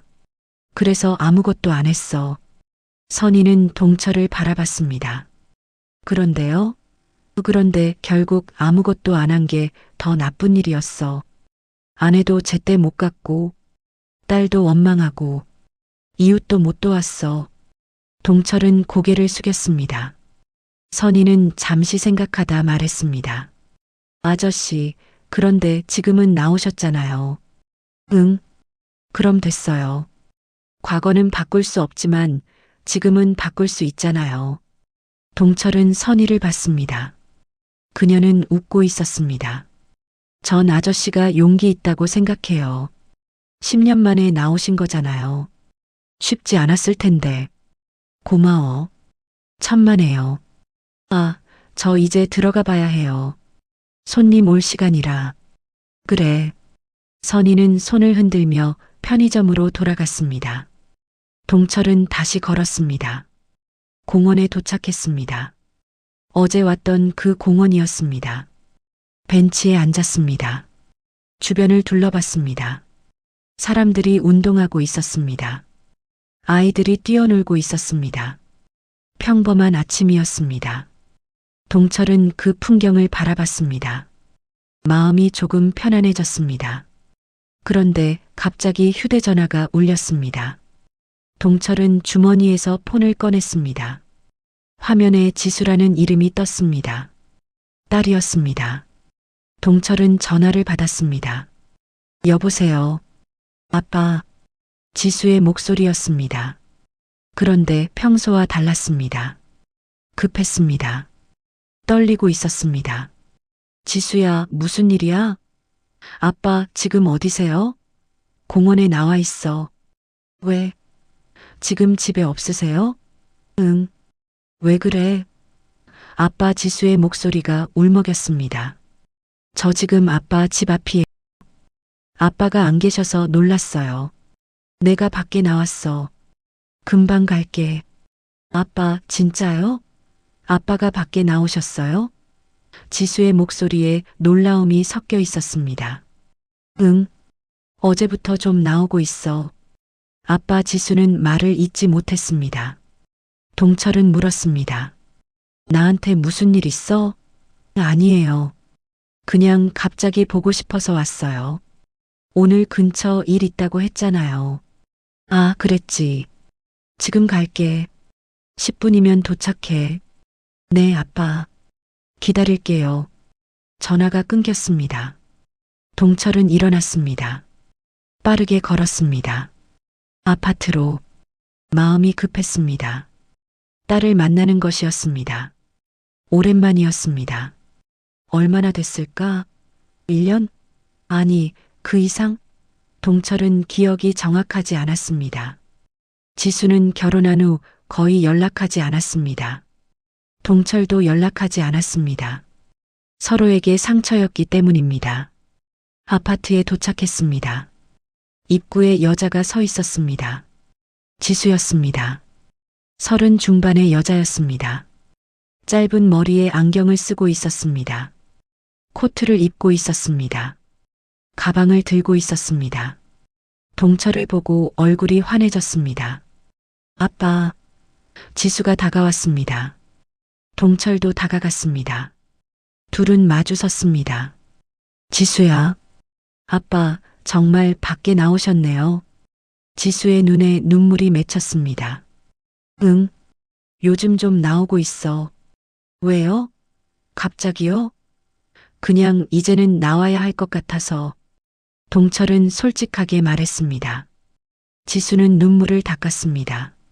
아빠, 저 너무 기뻐요. 오랜만에 아빠 밖에서 보니까. 지수는 더 이상 말하지 못했습니다. 울기 시작했습니다. 동철은 당황했습니다. 지수야, 왜 우니? 아빠가 10년 동안 집에만 계셔서 저 너무 힘들었어요. 미안해. 아빠, 왜 그렇게 사셨어요? 왜 사주만 보고 사셨어요? 지수의 목소리가 커졌습니다. 엄마 돌아가실 때도 제 결혼식 때도 아빠는 사주만 봤잖아요. 동철은 아무 말도 하지 못했습니다. 지수의 말이 맞았습니다. 그는 사주만 봤습니다. 가족보다 사주를 우선시했습니다. 미안해, 지수야. 정말 미안해. 미안하다고 끝나요? 아빠, 전 아빠가 필요했어요. 엄마 없는 게 얼마나 힘들었는지 아세요? 결혼 준비할 때 얼마나 외로웠는지 아세요? 지수는 소리쳤습니다. 주변 사람들이 쳐다봤습니다. 동철은 지수의 팔을 잡았습니다. 지수야, 일단 안으로 들어가자. 싫어요. 지수는 팔을 뿌리쳤습니다. 아빠, 저 지금 말하고 싶어요. 10년 동안 참았어요. 이제 더 이상 못 참겠어요. 지수의 목소리가 떨렸습니다. 눈물이 멈추지 않았습니다. 지수야, 아빠는 알아요? 제가 왜 오늘 왔는지. 동철은 고개를 저었습니다. 지수가 말했습니다. 오늘이 엄마 기일이에요. 10주기예요. 동철은 얼어붙었습니다. 오늘이 아내의 기일이었습니다. 그는 잊고 있었습니다. 아니, 외면하고 있었습니다. 미안해, 지수야. 내가 깜빡한 게 아니잖아요. 아빠는 일부러 안 본 거예요. 매년 그랬잖아요. 엄마 기일에도 아빠는 사주 보고 나오지도 않았어요. 지수야, 나는 아빠는 엄마 사랑 안 했어요? 지수의 질문이 가슴을 찔렀습니다. 동철은 대답하지 못했습니다. 사랑했습니다. 물론 사랑했습니다. 하지만 보여주지 못했습니다. 표현하지 못했습니다. 사랑했어. 정말 사랑했어. 동철의 목소리가 떨렸습니다. 그런데 왜 엄마 기일에 안 오셨어요? 왜 혼자 집에만 계셨어요? 무서웠어, 지수야. 뭐가요? 내가 나가면 또 누가 다칠까봐. 내 탓에 뭔가 잘못될까봐. 동철은 고백했습니다. 그래서 집에만 있었어. 사주를 핑계로. 지수는 동철을 바라봤습니다. 그녀의 눈에는 분노와 슬픔이 섞여 있었습니다. 아빠, 그게 말이 돼요? 아빠가 안 나온다고 세상이 안전해져요? 오히려 아빠가 안 나와서 더 불행했어요. 저도 엄마도. 알아. 이제 알아. 동철의 눈에도 눈물이 고였습니다. 늦었지만 이제는 알겠어. 그때 갑자기 뒤에서 비명이 들렸습니다. 도와주세요. 둘은 돌아봤습니다. 아파트 쪽에서 소리가 났습니다. 사람들이 모여들고 있었습니다.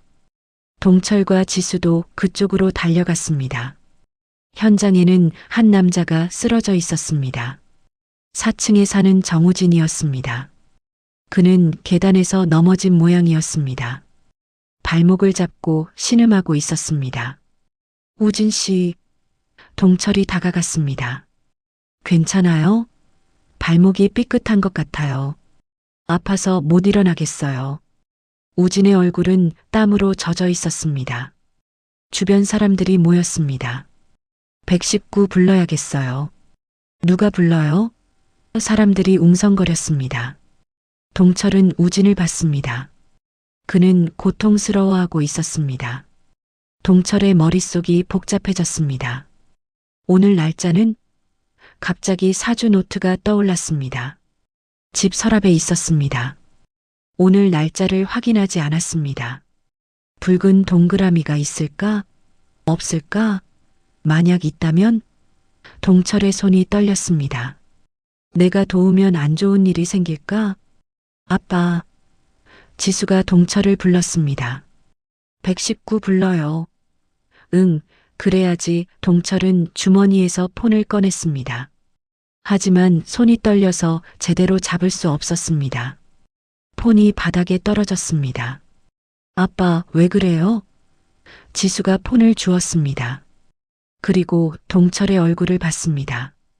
아빠, 설마 지금도 사주 생각하는 거예요? 동철은 대답하지 못했습니다. 지수의 얼굴이 굳었습니다. 아빠, 지금 사람이 다쳤는데 사주 생각해요? 아니야, 지수야, 아빠는 정말. 지수는 직접 119에 전화했습니다. 여보세요, 구급차 좀 보내주세요. 네, 발목 부상이요. 주소는 지수는 주소를 말했습니다. 전화를 끊었습니다. 우진은 계속 신음했습니다. 동철은 그를 내려다봤습니다. 도와줘야 했습니다.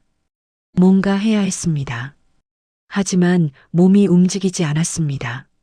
사주 노트, 붉은 동그라미, 경고, 그것들이 머릿속을 지배했습니다. 지수가 우진 옆에 무릎을 꿇었습니다. 괜찮으세요? 구급차 금방 와요. 감사합니다. 우진은 대답했습니다. 동철은 그 모습을 봤습니다. 딸이 무릎을 꿇고 있었습니다. 낯선 사람을 돕고 있었습니다. 사주 따위 신경 쓰지 않고 그냥 사람이기 때문에. 동철의 가슴이 뜨거워졌습니다. 부끄러웠습니다. 딸보다 못한 아버지, 사주에 갇힌 비겁한 노인. 동철은 주먹을 쥐었습니다.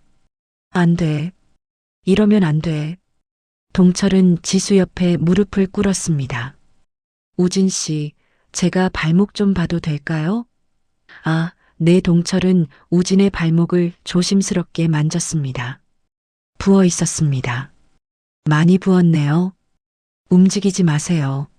네. 동철은 자신의 점퍼를 벗었습니다. 그리고 그것을 말아서 우진의 발 밑에 받쳤습니다. 이렇게 높이 두면 부기가 덜 올라요. 지수는 아버지를 봤습니다. 눈에 놀라움이 있었습니다. 동철은 계속했습니다. 주변에 얼음 있나요? 한 주민이 말했습니다. 제가 가져올게요. 그는 달려갔습니다. 곧 얼음이 든 비닐봉지를 가져왔습니다. 동철은 그것을 우진의 발목에 대었습니다. 차가울 텐데 참으세요. 괜찮아요. 감사합니다, 아저씨. 사이렌 소리가 들렸습니다. 구급차였습니다. 아파트 앞에 섰습니다. 구급대원들이 내렸습니다. 들것을 가져왔습니다. 환자 어디 계세요? 여기요. 지수가 손을 들었습니다. 구급대원들이 다가왔습니다. 우진을 살펴봤습니다. 발목 염자네요. 병원 가서 정밀 검사 받으셔야 해요. 네, 알겠습니다. 우진을 들것에 실었습니다. 구급차로 옮겼습니다. 문이 닫혔습니다. 구급차가 출발했습니다. 사이렌 소리가 멀어졌습니다. 주변 사람들이 흩어졌습니다. 동철과 지수만 남았습니다. 둘은 서로를 봤습니다. 지수가 먼저 입을 열었습니다. 아빠, 방금은? 아빠가 도와줬어요. 동철은 고개를 끄덕였습니다. 지수가 말했습니다. 사주는요? 생각했어. 분명히 생각했어. 동철은 솔직하게 말했습니다. 하지만 더는 숨고 싶지 않았어. 내가 도와야 할 사람이 있는데 사주 때문에 외면하는 건 비겁한 거야. 동철의 목소리가 떨렸습니다. 늦었지만 이제는 알겠어. 사주가 나를 지켜주는 게 아니라 사주가 나를 가둔 거였어. 지수의 눈에 눈물이 다시 고였습니다. 아빠 미안해, 지수야. 10년 동안 바보같이 살았어. 너한테도 엄마한테도 나 자신한테도. 동철도 울었습니다. 이제는 달라지고 싶어. 늦었지만 달라지고 싶어. 지수는 아버지를 껴안았습니다. 아빠 안 늦었어요. 지금이라도 좋아요. 둘은 한참을 그렇게 있었습니다. 아파트 입구에서 사람들이 지나갔습니다. 아무도 신경 쓰지 않았습니다. 각자의 삶을 살고 있었습니다. 동철과 지수도 자신들의 삶을 살고 있었습니다. 서로를 위로하고 있었습니다. 지수야. 네, 아빠. 엄마 산소 가자. 오늘. 지수는 아버지에게서 떨어졌습니다. 얼굴을 봤습니다. 정말요? 응. 10년 만에 가야지. 아빠. 지수는 다시 울었습니다. 기쁜 눈물이었습니다. 가요, 아빠. 지금 가요. 둘은 집으로 올라갔습니다. 6층까지. 동철은 문을 열었습니다. 잠깐만 기다려. 옷 좀 갈아입고 올게. 네, 아빠. 동철은 방으로 갔습니다. 옷을 갈아입었습니다. 깨끗한 옷으로. 거울을 봤습니다. 눈이 빨갛게 충혈돼 있었습니다. 하지만 표정은 밝았습니다. 오랜만에 보는 밝은 표정이었습니다. 거실로 나왔습니다. 지수가 식탁 옆에 서 있었습니다. 손에 뭔가 들고 있었습니다. 사주 노트였습니다. 지수가 서랍을 열어본 모양이었습니다. 아빠, 이거 그래. 사주 노트야. 아직도 가지고 계셨어요? 응. 버리지 못했어. 동철은 솔직하게 말했습니다. 지수는 노트를 펼쳤습니다. 오늘 날짜를 봤습니다. 붉은 동그라미가 하나 그려져 있었습니다. 소용일. 발을 조심할 것. 넘어질 수. 지수의 눈이 커졌습니다. 아빠, 오늘 붉은 동그라미 있었어요. 그래. 동철은 다가가서 노트를 봤습니다. 정말 붉은 동그라미가 있었습니다. 발 조심. 넘어질 수. 우진이 계단에서 넘어진 것과 일치했습니다. 아빠, 그런데 아빠는 괜찮았어요. 도와줬는데도. 지수가 말했습니다. 동철은 노트를 바라봤습니다. 붉은 동그라미. 경고. 하지만 자신은 무사했습니다. 도와줬는데도. 사주가 틀린 걸까? 아니면 사주는 자신에게 해당되지 않았던 걸까? 동철은 알 수 없었습니다. 하지만 한 가지는 확실했습니다. 자신이 움직였다는 것, 그리고 도움이 됐다는 것. 동철은 노트를 지수에게서 받았습니다. 한참을 바라봤습니다. 10년의 시간이 담긴 노트였습니다. 두려움과 후회가 담긴 노트였습니다. 동철은 노트를 찢으려 했습니다. 하지만 멈췄습니다. 안 돼. 이건 내 과거야. 지우면 안 돼. 기억해야 돼. 동철은 노트를 다시 서랍에 넣었습니다. 하지만 이번에는 의미가 달랐습니다. 숨기기 위해서가 아니라 기억하기 위해서였습니다. 가자, 지수야. 네, 아빠. 둘은 집을 나갔습니다. 계단을 내려갔습니다. 아파트를 나갔습니다. 택시를 잡았습니다. 어디로 가시겠어요? 기사가 물었습니다. 공원묘지로요. 네, 알겠습니다. 택시가 출발했습니다.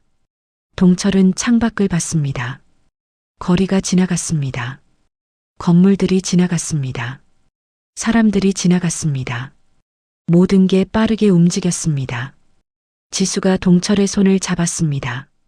아빠, 고마워요. 뭐가? 돌아와줘서. 동철은 지수의 손을 꼭 잡았습니다. 내가 고마워. 기다려줘서. 둘은 웃었습니다. 눈물도 섞인 웃음이었습니다. 택시는 계속 달렸습니다. 목적지를 향해. 1시간 후 공원묘지에 도착했습니다. 내렸습니다. 산책로를 걸었습니다. 나무들이 양쪽에 서 있었습니다. 낙엽이 쌓여 있었습니다. 발걸음이 사각사각 소리를 냈습니다. 동철은 그 소리를 들었습니다. 살아있다는 증거 같았습니다. 아내의 묘에 도착했습니다. 비석이 보였습니다. 이름이 새겨져 있었습니다. 사진도 있었습니다. 아내의 웃는 얼굴이었습니다. 동철은 그 사진을 바라봤습니다. 오랜만이었습니다. 10년 만이었습니다.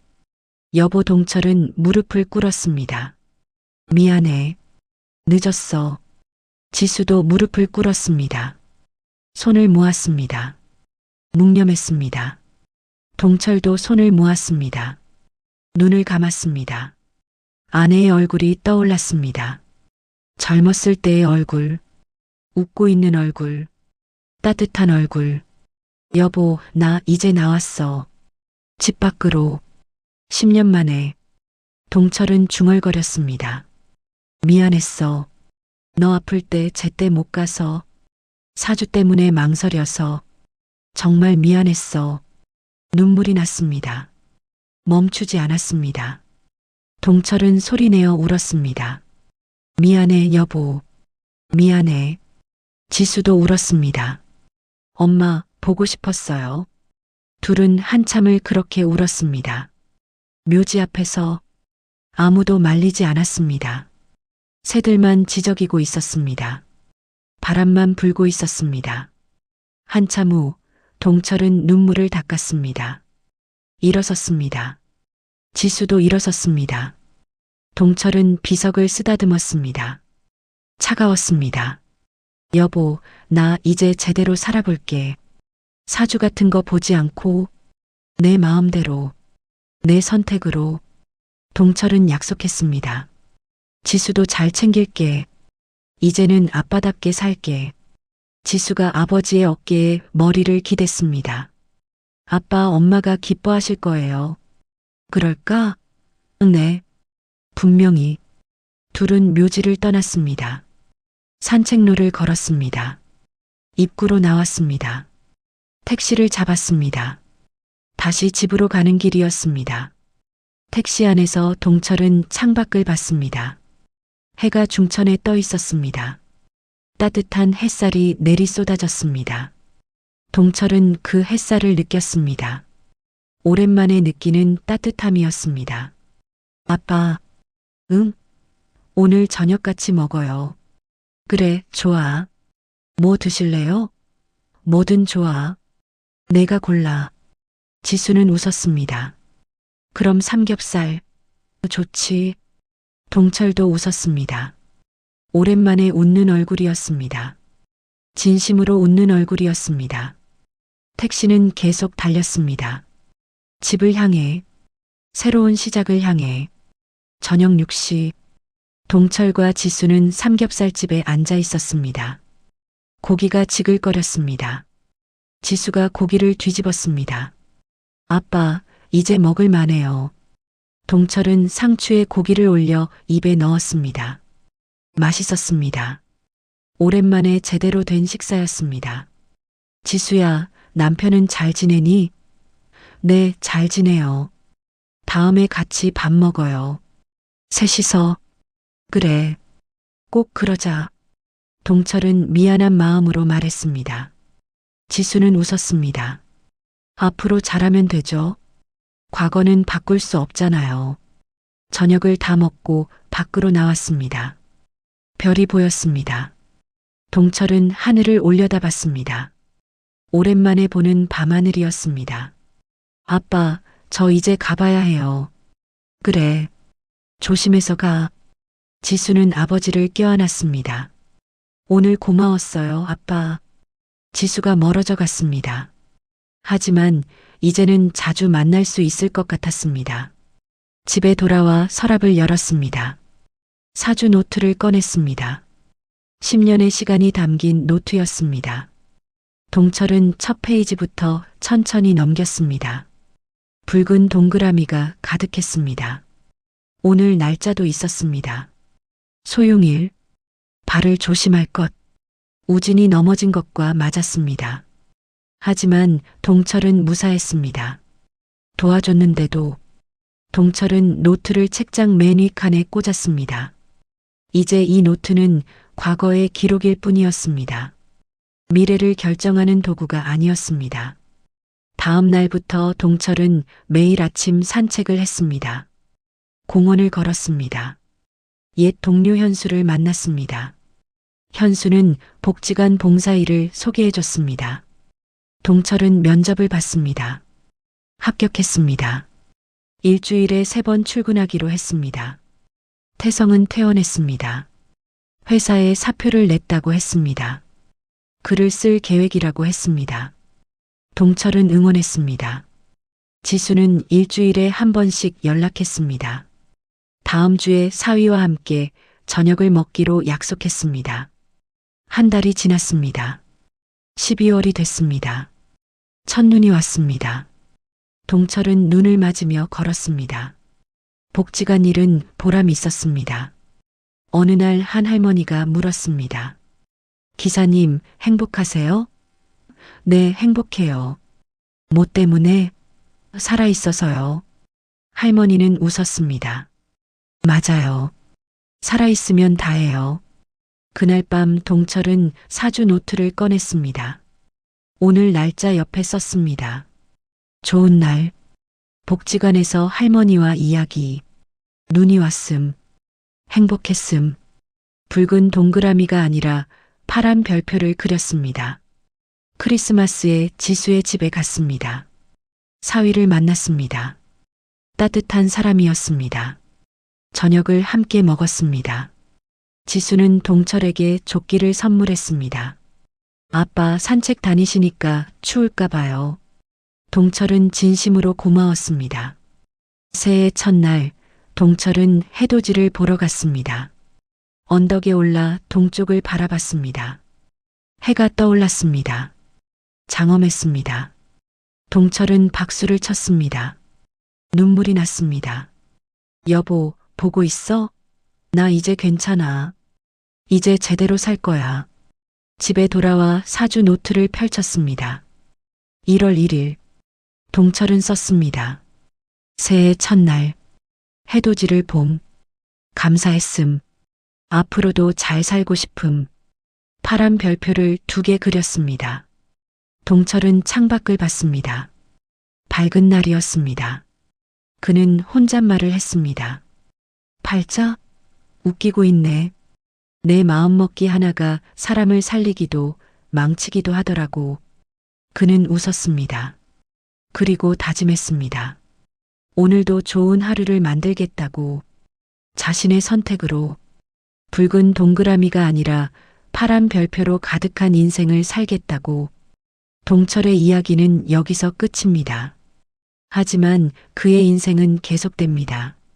매일 아침 일어나서 산책하고 사람들을 만나고 그렇게 하루하루를 살아갑니다. 사주가 아니라 자신의 마음을 따라서 그것이 진짜 운명입니다. 여러분도 혹시 무언가에 갇혀 계신가요? 오늘 이 이야기가 작은 용기가 되길 바랍니다. 늦었다고 생각할 때가 가장 빠른 때입니다. 이 이야기가 마음에 드셨다면 마음 한뜰 채널을 구독해 주세요. 좋아요도 눌러주세요. 여러분의 구독과 좋아요가 더 좋은 이야기를 만드는 힘이 됩니다. 다음에도 감동적인 이야기로 찾아뵙겠습니다. 여러분의 인생에 파란 별표가 가득하길 바랍니다. 감사합니다.